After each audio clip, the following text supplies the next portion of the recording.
87-year-old Kathleen Hallam was watching television in her Brunker Street home when an electrical fault caused it to catch a light.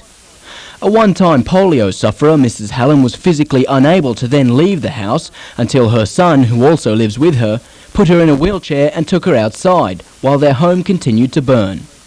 When emergency crews arrived, the house was well alight. It took 3 fire tankers several hours to contain the blaze. Now all that remains of the home is its blackened shell, the inside gutted and unsteady. Mrs. Hallam was taken to Maitland Hospital in a satisfactory condition, suffering mild smoke inhalation and a broken leg after being evacuated from the house. Her son escaped serious injury. Adam Harper, NBN News.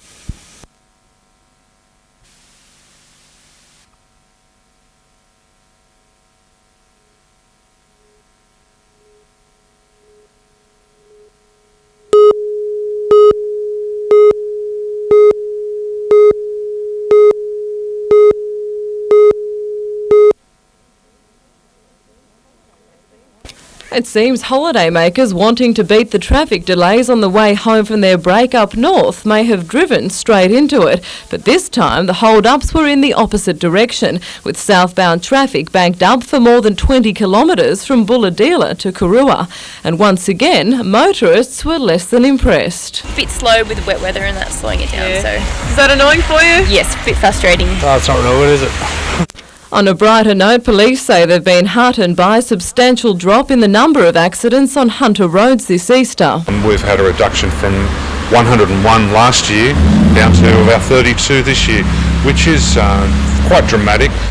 And with traffic swelling tonight, police say the frustrations can be reduced. Be patient, expect delays, hopefully they won't be as long as what they were on their trip up, and plan your route home. And also use the driver revivers. They are a great source of stress relief and fatigue as well. Helen Kapelos, NBN News.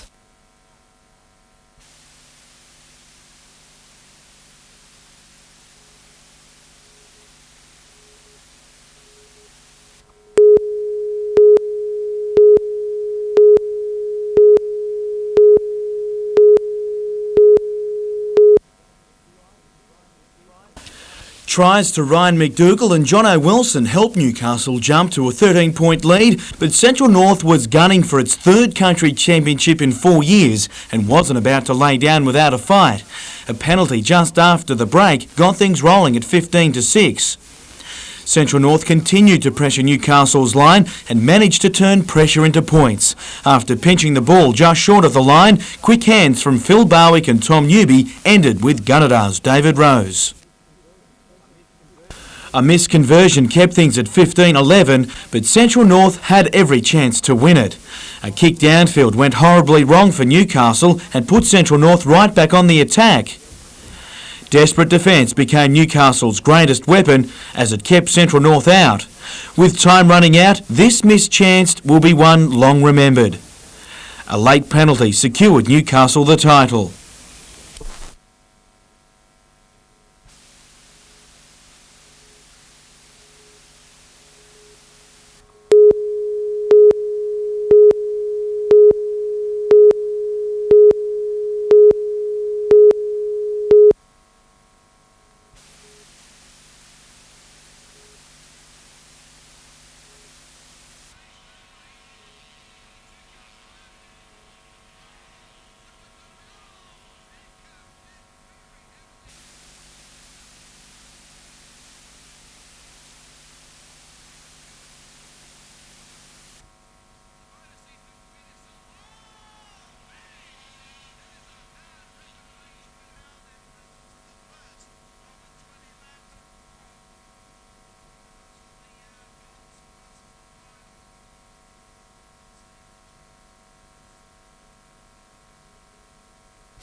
23-year-old Paul Drummond said he was on a mission to get back to Queensland last July when he was involved in the fatal accident that killed his two mates.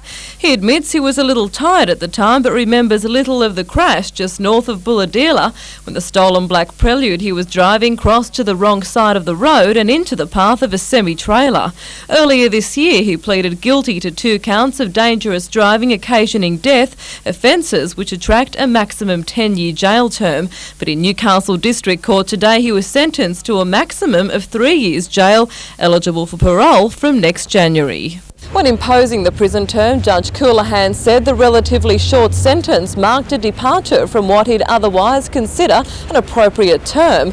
But he said in this case, special circumstances applied. A toxicology report shortly after the accident found Drummond had traces of the amphetamine speed in his blood, but the judge said he wasn't satisfied that Drummond was affected by drugs at the time of the accident and that if the case had gone to trial, the evidence would have probably led to an acquittal. Also taken into account was the father of one's young age and his relatively minor criminal record. He recommended the 23-year-old embarks on drug and alcohol rehabilitation upon his release. Helen Kapalos, NBN News.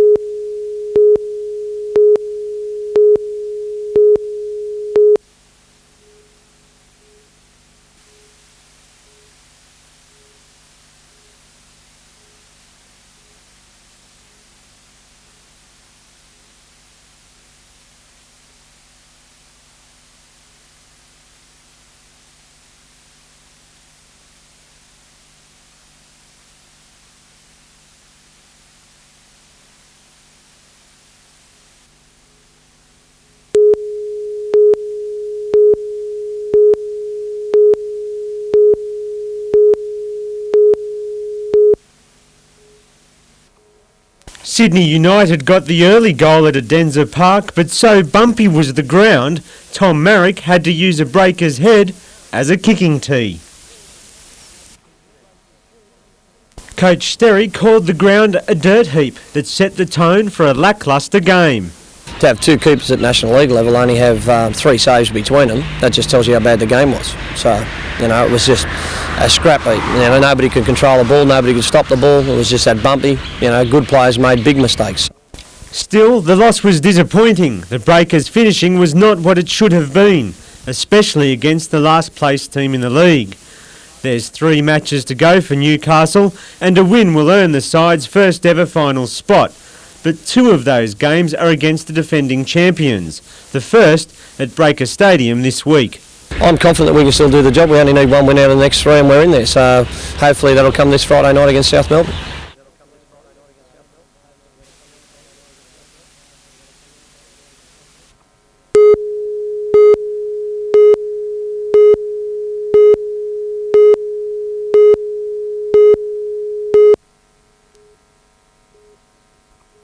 Based at Newcastle's John Hunter Hospital, today's teleconference linked delegates from around the world at the flick of a switch.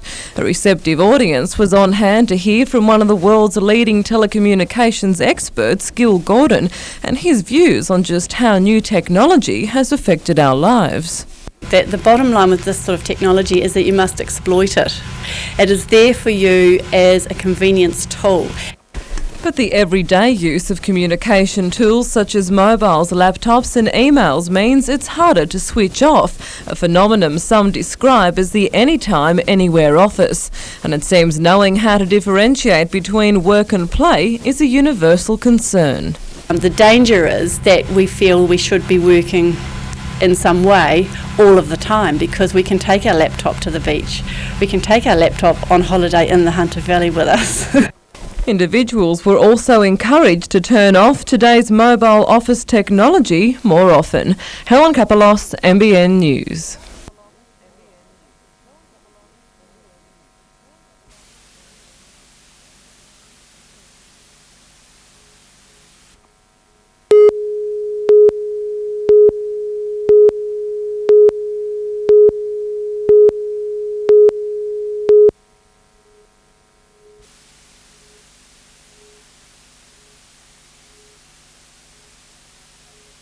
this is one way that they can actually really know that there is people out there who can help.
Infertility is a problem that in the past has been linked to environmental factors such as exposure to substances like nicotine, caffeine and pesticides. But according to visiting Professor Hans Tinneberg, who runs an IVF and women's clinic in Germany, it's socio-economic factors like waiting longer to have children which are working against us. The way that we encourage people to live is very much against bringing up children at a young age. That means we want young women to finish their school, to finish their studies, and then have children. But by that time, they are fairly old. And if you think the problem is confined to females, think again. Researchers are discovering that external factors like stress play a big part too, a problem that's not exclusive to women. The quality of sperm, the sperm count, the sperm motility decreases with increasing stress. And even taking it even further, once a couple knows that they have problems of getting children, this also puts a lot of stress and pressure on the husband. Professor Tinneberg will be liaising with Newcastle researchers to further explore such studies in the coming months. Helen Kapalos, NBN News.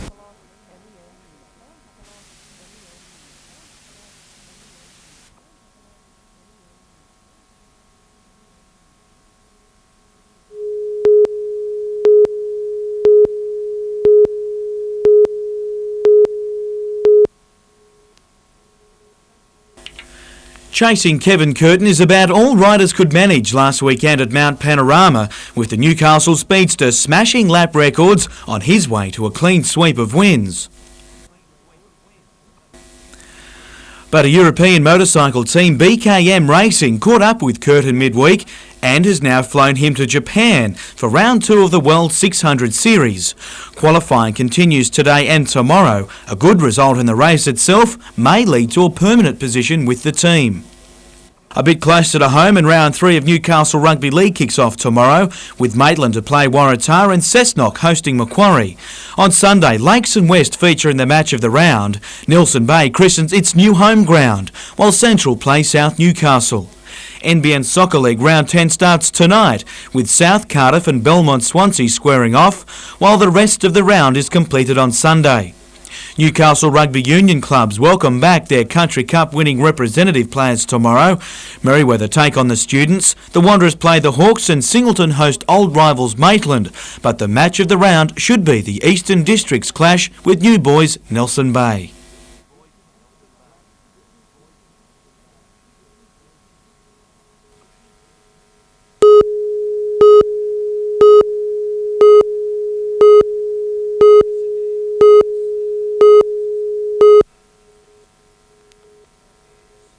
For an organisation dedicated to helping youth, the Lake Macquarie Police and Community Youth Club has been shown very little respect. This week, bricks and rocks were thrown through windows which had only just been replaced. Expensive gym mats covered in shards of glass are now useless. All up, the attack has cost the club nearly $10,000. Up to 40 windows have been broken, and it's just an ongoing thing. We just replace them, they keep smashing things. In the 5 years since the skateboard park was opened behind the club, it's had to fork out $40,000 to repair vandalism damage. The club isn't pointing the finger at skaters, rather a minority of youth hanging around the facility. The PCYC is now calling on Lake Macquarie Council to move the skate park elsewhere. We just want it removed somewhere else, just to give us a bit of a break away from our financial costs and the damages getting done to the place. Blake Doyle, NBN News.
It couldn't be much closer for a playoff spot. After a midweek loss, the Breakers have to win at least one of their remaining 3 games to be a chance of reaching the semis. You get to this point and there's no looking back, and you can't bring back the last 9-10 months of work. So, we can talk about Sydney United from last Tuesday or other games that we've let slip through our fingers, and we let, probably 8 to 10 points early on in the season, so we could have been comfortable by now.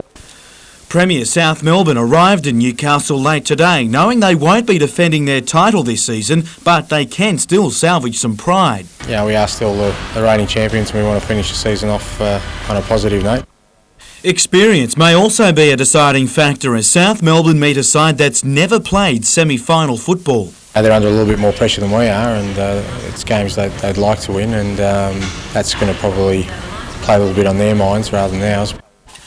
But Newcastle's season has been shaped on overcoming challenges. Tonight's hurdle will be one of the toughest. I think the commitment and the courage has been there all year, so I don't think that's going to be a problem for us. It's a matter of whether we can outplay South Melbourne on the night, and that's the bottom line.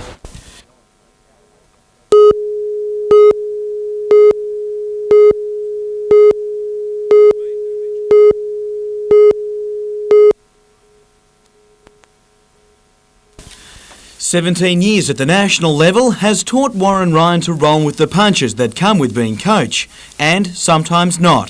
While his feuds with parts of the Sydney media are well documented, the rigours of his job are proving too much at a more personal level. Living away from home and seeing my family once a week, and this week I won't see them at all. I'll be in Melbourne, so I won't. They were up for Easter, but then I won't see them for a fortnight, and I just don't want to do another year of it. Sunday's match with Melbourne marks a 400-game milestone that he accepts without much fanfare. Jimmy, it's not something that you worry about because it's just that if you're there and it just mounts up, suddenly it's upon you and it happens. But one player who won't be there is Glenn Grief, the prop succumbing to a cracked rib. However, Peter Shields has proved his fitness. Troy Fletcher comes into the side, while Daniel Smales also heads south to cover for any further late withdrawals. Jim Callanan, NBN News.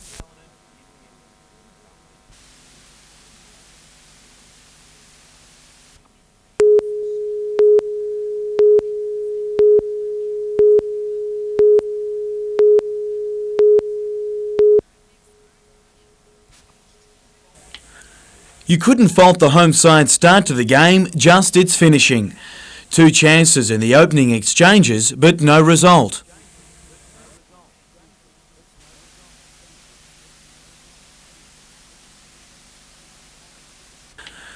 On the eve of his 22nd birthday, Brad Widgerek was brought down, allowing him to offer a gift on goal for Todd McManus. Glenn Sprod almost made it 2-0 not long after. South Melbourne then struck through a sweet Dave Clarkson strike. But the chances kept falling for Newcastle, who just couldn't break through for a second, 1-1 at half-time. Andy Roberts squeezed the trigger after the break but couldn't find the target. But Paul Trimboli made the most of a second chance that fell his way to chalk up 100 NSL goals in his 350th match. That was little consolation for Newcastle as the pressure builds for a must-win match against Parramatta. We got ourselves to blame tonight because I believe we had enough chances to win the game. It's not over yet. The fat lady, I can't hear her singing yet.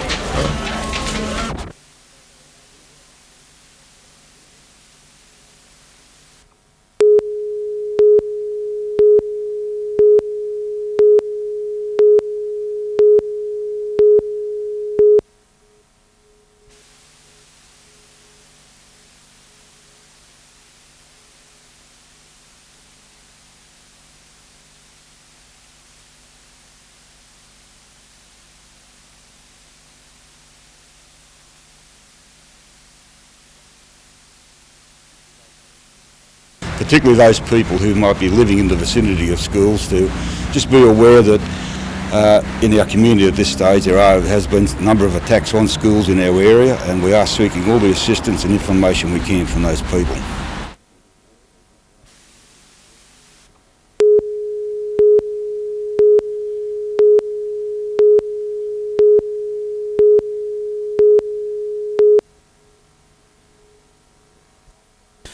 One-time Wildfire player and coach Danny Mayava suited up for the home side for his first game in a few seasons. His scrummaging helped earn a win against the Feed, and it wasn't long after that flanker Luina crossed the line, taking 4 defenders with him. Richard Chippendale just left them clutching at thin air. A solo sidestepping run saw the ex-Wildfire winger cruise over for Eastern District's second. Then the whole backline got involved with some great support play finished by Ricky Sullivan to make it 19-0 at half-time. Eastern District's eventual 37-point winners.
Shortly before 4 o'clock yesterday afternoon, Lake Macquarie Police responded to a neighbour's complaint at Fishing Point after reports a man was becoming violent.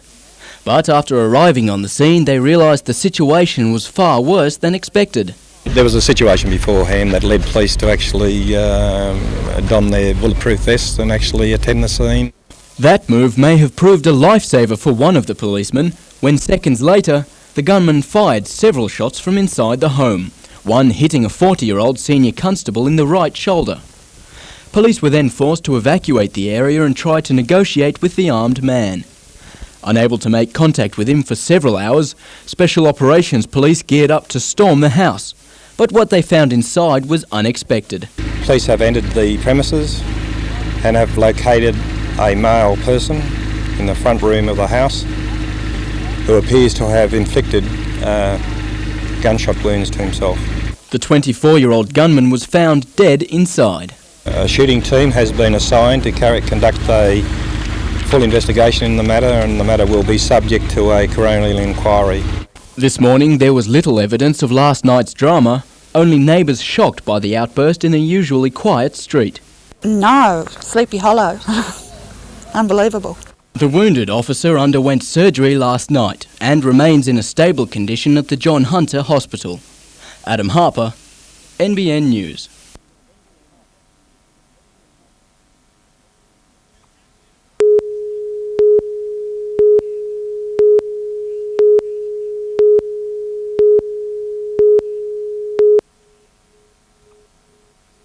Unveiling its new home ground at the Tomaree Sporting Complex, the Bay also began using a new name, the Northern Blues. Defence also highlights this new look squad. From out wide to up the middle, the Bulldogs became moving targets. But Heyman Lowe found a clear way through for John Jones, the second rower scoring the first. Not long after, and a Brett Clement special, as the hooker caught the Marlins out with a clever run to the line. 10-0, time for a Bulldog and Bay Blue. With that out of the way, Danny Linane made the most of a Leo Denver chip kick as the visitors raced to a 14-0 lead. Halfback Jamie O'Connor got the Bay on the board just before half-time, but it was Curry's day, winning by 12. And to move or not to move, that's the question that's led to a committee room stoush in the Newcastle Rugby League. Long-serving board member Kevin Smith backed a move of location from the league headquarters across to the store. He's since been dumped from the NRL board and subsequently from the Knights board after a vote of no confidence. Ironically today, the club's members voted the current board to proceed with negotiations on such a move.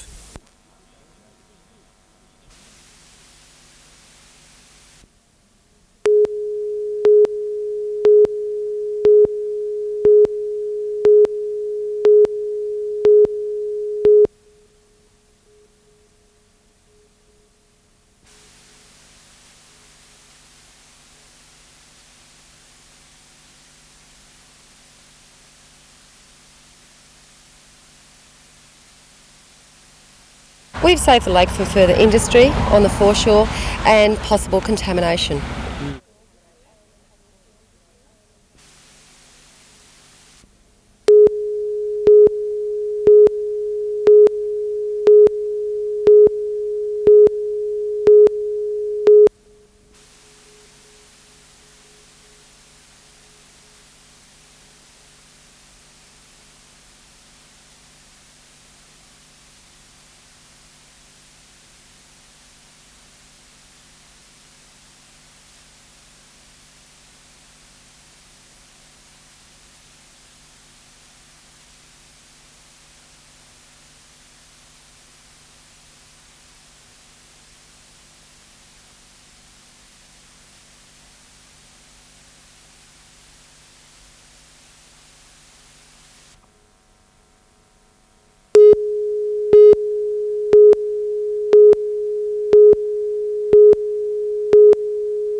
The Breakers have had a season of highs and lows, but last night could be the bottom of the barrel. In the first 5 minutes, Andy Harper took an air swing at a crossball in front of an open goal, a sign of things to come for the Breakers. Many more missed opportunities in front of the goals and misjudged passes prevented Newcastle from getting on the board. And when the Breakers' Glenn Sprod tried to out-muscle Parramatta, it cost them dearly. Breakers captain Shane Price turned a push into a shove and received a yellow card, effectively ending his season. But in the second half it was Power's turn to get aggressive in the penalty box, giving Andy Harper a shot from the spot and a chance to level. Devastated by the lost chance, the Breakers started to find holes in the Power's defence, but were still unable to convert. Even when another foul in the penalty box gave Andy Harper a second chance to tie the scores. The Breakers now have to win against last season's premiers South Melbourne and rely on the results of other games to make their first NSL playoffs. You know, we've got to look back at our mistakes. It's the biggest mistake we've made for a long while. It was pretty ordinary. And on Andy Harper's performance, he's probably put us in the position we're in the first place. So, but yeah, it's pretty hard on a bloke that's an experienced player like him.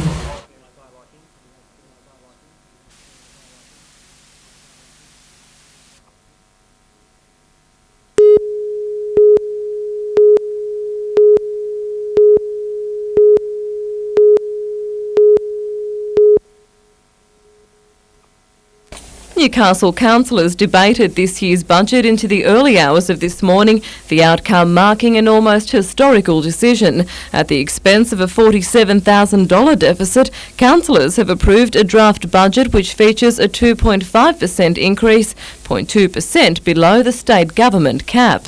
We've put our money where our mouth is. We've said this is our target and we're going to check how we go by that means. The decision has also been welcomed by the Local Government Association, who says each council has to do what's best for them. It has to be looked at capacity to pay and at the same time the real needs of resources to carry out the services of the local government. Under the plan, businesses will be hit with a tourism levy which will range between $30 to $56 and which council predicts will raise around $400,000. The draft plan also revisits whether land rates should be calculated by the ad valorem or base rate system and goes on public exhibition next week. Helen Kapelos, NBN News.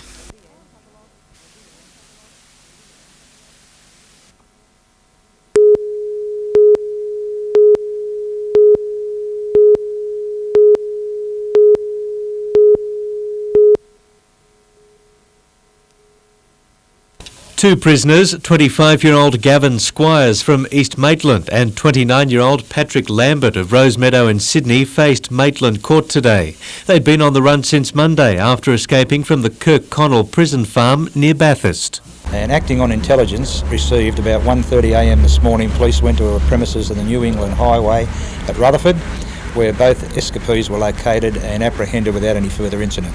Both were serving sentences for driving and stealing offences and now add escaping lawful custody to their records. Police say they'd travelled to a relative's home in Maitland via Sydney after stealing a prison vehicle from the jail. The inspector says police acted swiftly but with caution. There was no concern that the men were dangerous. However, police must always play the safety factor, and these people were approached with the ultimate of safety. They'll face Maitland Court again in 3 weeks. Paul Lobb, NBN News.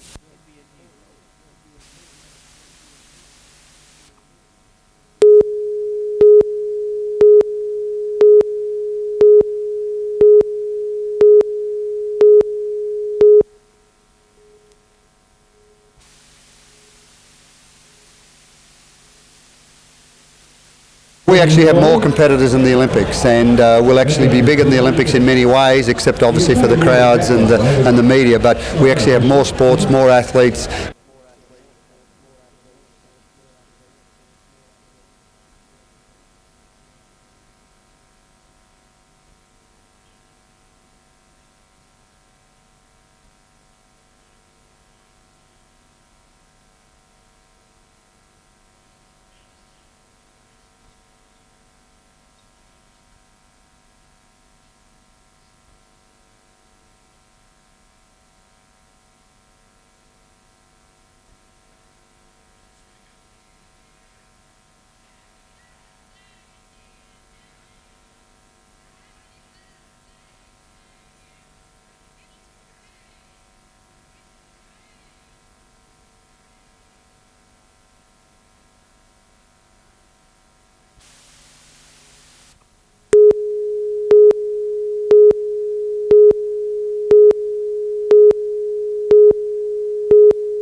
Well, I think it's been dug up over the years, and I think we found 2 bits of it, but other than that we found nothing on that.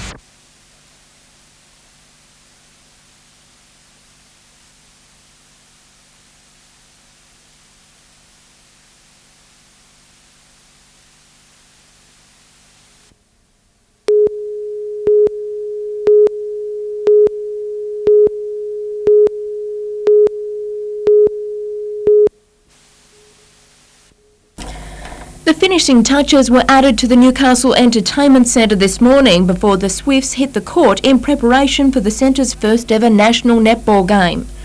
Among Sydney's ranks, the Hunters' own Regan Jackson. And the team's vice-captain is keen to make the clash a memorable one. I've spoken to so many people and they've sort of been involved with me ever since I started playing, and it's an opportunity for them to come along and see where I've got to. There's plenty at stake. Both Sydney and Melbourne are undefeated after the first 2 rounds and want to stay that way. It's pretty early in the season to start talking about top of the table clashes, but that's precisely what tonight is, and I think it will determine really who is one of the top 2 teams, obviously. The teams are also playing for much more, the sport's viability in the Hunter at a national level.